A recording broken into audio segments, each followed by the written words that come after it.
জান্নাতের গেট পর্যন্ত গেলে তথা বারান্দায় গেলে আমার নবী দেখুন খটখট খটখট করে আওয়াজ আসতেছে। ভিতরে কে?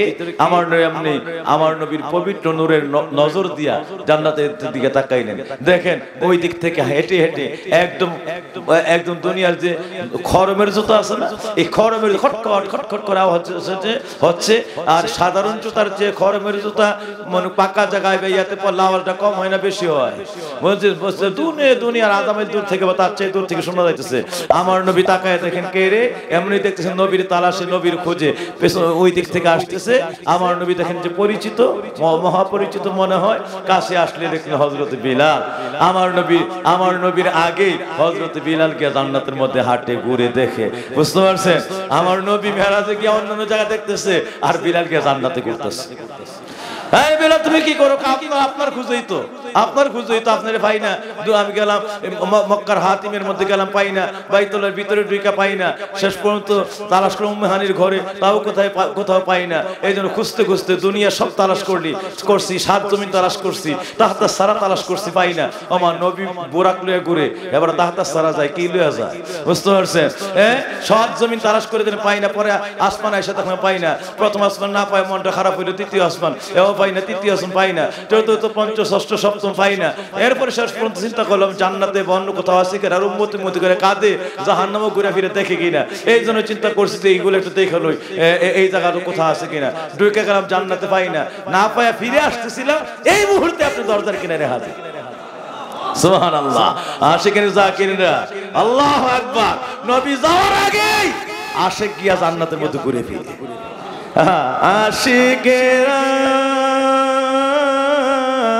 দিশেহারা মরণের ভয় করে না, প্রেম তো মরে না। আল্লাহু আকবার। আমার নবী গেলেন, গিয়া তাও আমার নবীটা কেমন জিনিস, পৃথিবীর মানুষ কত অকৃতজ্ঞ, কত নাফরমান। আমার নবীজি বিলালের কথা শুনে চোখের কিনারায় পানি। আল্লাহর নবীর খুঁজে বিলাল আগে গিয়া, নবী গেল বোরাক দিয়া, বিলাল গেল কি দিয়া? তাফসিরের মধ্যে আসছে বিলাল গিয়েছিল শুধু আমার নবীর এশকের ডানায় পড়বে। আশিকের ভারে কোনো বাহনও লাগতো না, আশিকরার জন্য এই প্রেমই যথেষ্ট। সারা পৃথিবীর সমস্ত পানি মিলে আল্লাহর জাহান্নাম নিবানের কোনো ক্ষমতা নাই। আর আমার নবীর একটা প্রেমের ফোঁটা, একটা মহব্বতের ছোঁয়া জাহান্নামে ঢেলে দিলে সকল জাহান্নাম নিবায়া দেওয়ার জন্য যথেষ্ট।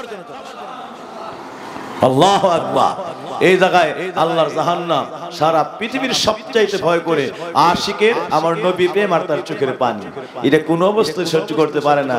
কিয়ামতের ময়দানে তখন জাহান্নাম হাঁক ডাক শুরু করবে, থরথর করে কেঁপে উঠবে জমিন আসমান। তখন ওই সময় আল্লাহ পাক মানুষের কান্না, নাফসি নাফসি চিৎকার, পুরো হাসরের মাঠ প্রলয় হয়ে যাবে। এমন সময় হযরত জিবরাইল বেশি শুরু করছে জাহান্নাম, একটু এক বেলা পানি আনবে, বলে সিটাই দিলে একটা লাফ মারবে জাহান্নাম, কোটি মাইল দূরে চলে যাবে। এমন সময় আওয়াজ হয়ে যাবে, আল্লাহ এটা কেমন গো, জাহান্নামের কেউ ফিরাইতে পারে না। একটা বাটির মধ্যে একটু পানি, এটা একটু সিটকে মারলে জাহান্নাম কোটি মাইল দূরে চলে যায়। আল্লাহ সেটা কি? এটা আশিকের নবী প্রেমিকদের চোখের পানি। এই নবী প্রেমের চোখের পানি ছেড়ে দিয়েছি মাঠের মধ্যে। এবার গোটা জাহান্নাম ছেড়ে হাসরের ময়দান ছেড়ে জাহান্নাম কোটি মাইল দূর পালায়ে গেছে। সুবহানাল্লাহ। একমাত্র আশিকের চোখের পানি। আমরা বেশি বেশি করে নবীর প্রেমে কাঁদতে চাই কি চাই না? আরো জোরে বলেন, চাই কি চাই না? আমার দয়াল নবীটা কেমন দিনে, তাও গেলেন জান্নাতের দরজার মধ্যে গিয়া চৌখাটের মধ্যে নবীজি কদমটা দিয়া একটু তাকায় আবার লগে লগে ফিরে আসা পড়তেছে। এমন সময় জান্নাত কান্না শুরু করছে আল্লাহর কাছে, জান্নাতুল ফেরদৌস বলতেছে প্রথম, কাদ্দিম ইয়া রাসূলুল্লাহ, নবী গো দয়া করে কদম রাখেন, দয়া করে কদম রাখেন, দয়া করে কদম রাখেন। এবার নবী কোনো অবস্থাতে কদম দেয় না। না দেওয়ার কারণে এবার জান্নাত চিৎকার শুরু করছে আল্লাহর কাছে। প্রথম আবেদন করছে নবীর কাছে, এরপরে চিৎকার শুরু করছে আল্লাহর কাছে, নবীরে ফিরাইবার আর কেউ নাই। নবী তো চলে যেতেছে, তাহলে আল্লাহর বন্ধুর একমাত্র আল্লাহরে দিয়ে সুপারিশ করাই। আমার আল্লাহর কাছে কান্না শুরু করলো, আল্লাহ নবী আমার ফেলে চলে যাচ্ছে, আমার কি গুস্তাকি, আমার কি অপরাধ, আল্লাহ আমি কি কোনো খেদমত করার উপযুক্ত না, আমি আমার নবীকে একটু দেখার, ওনার কদম পাওয়ার উপযুক্ত না, আমি জান্নাতুল ফেরদাউস, কোন একটা জান্নাতুল নবী কদম দিলেন না। চৌখাটের কিনারে এসে নবী মাত্র নজরটা করে চলে যাচ্ছেন। আমার আল্লাহর কাছে ফরিয়াদ, আল্লাহ আপনি আমার নবীর একটাবার ফিরান, আমি জান্নাতের বুকের জন্য কদমটা দিয়ে আমার দণ্ড করে যায়। আল্লাহ ডাকদিন, ইয়া রাসূলুল্লাহ, জান্নাত তো বেকার হয়ে গেছে, কলিজা ফেটে যাবে, আপনি তাকে ফেরে চলে আসছেন, জান্নাতের কোনো গুস্তাখি? আল্লাহ যে প্রশ্নগুলি করে আল্লাহ জানে না? আরে কি কারণে ফিরছে আল্লাহ জানে কি জানেন না? আরে মেরাজটা সবটা মিললে প্রেমের খাত, বুঝতে পারছেন? কি যে গটাইছে জানে, এরপরে বন্ধুর লোক নাটকটা করে, বুঝতে পারছেন?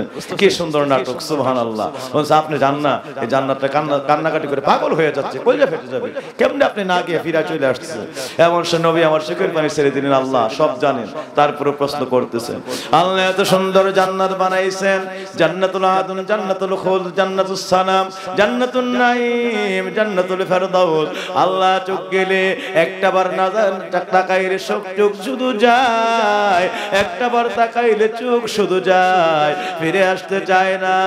আল্লাহ এমন নিয়ামত কি বানাইলেন, কিন্তু যেই মাত্র জান্নাতের চৌখাট থেকে ভিতরের দিকে নজর দিলাম, আমি নবীর অন্তরাত্মা পর্যন্ত কেঁদে, আমি নবীর অন্তরাত্মা পর্যন্ত কার জানি প্রেমে বিগলিত হয়ে গেছে। আমি নবী খুব সূক্ষ্মভাবে খেয়াল করলাম, কেন আমার অন্তরাত্মা পাগল করা হয়ে গেছে। আল্লাহ তখনই অনুভব করলাম আমার আত্মাটা ওই সময় শুধু উম্মতি উম্মতি কইরা কাঁদে। আল্লাহু আকবার। এই জন্য আল্লাহ কদমটা দিয়েও চৌকাঠ থেকে ফিরা নিয়ে আসছি। কেন ইয়া রাসূলুল্লাহ?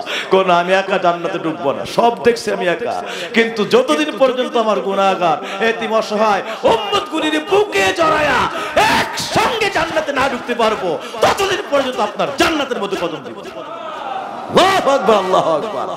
কারে কয় গুনাহগারের বন্ধু? এরই নাম হলো শাফিউল মুজনাবিন, গুনাহগারের কান্ডারি। যতদিন সব দেখছেন এমনি, কিন্তু নিয়ামতময় জান্নাতরা এটা উম্মত ছাড়া ঢুকবে না। যেই দিন উম্মত বুকলে ঢুকতে পারবো, ওই দিনই আমি জান্নাতের মধ্যে ঢুকবো। সুবহানাল্লাহ। এরপরও বলে নবীটা হের মতো। মানুষ কত কৃতজ্ঞ, কত নাদান, কত বেঈমান, কত মুনাফিক। যেমন মানুষের মধ্যে সবচাইতে বড় ওলি আছে, মানুষের মধ্যে সবচাইতে বড় শয়তান আছে। আল্লাহ